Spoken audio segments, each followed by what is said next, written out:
Kami diciptakan oleh Allah untuk perang, cek Iran. Janganpun manusianya, debu-debu di Iran adalah untuk melawan musuh-musuh Allah. Eta bahasa geus teu mundur saya tiga-tiga cek. Wasyahrul haram.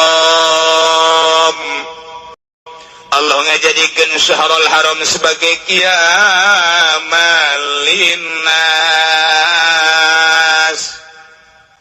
Jalana tadi bimana sayaro, lamun jala bimana sayaro qiyamal linnas teh jadi maful kedua, maful kaijina al-kabata, maful kedua na qiyamal linnas. Tapi lamun jala bimana khalaqa maful nangan hiji, berarti ieu jadi hal qiyamal linnas.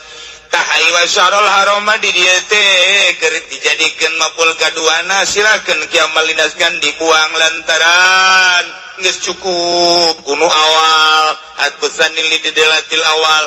Berarti sarua jeung ja'alallahu syarul haram qiyamal linnas.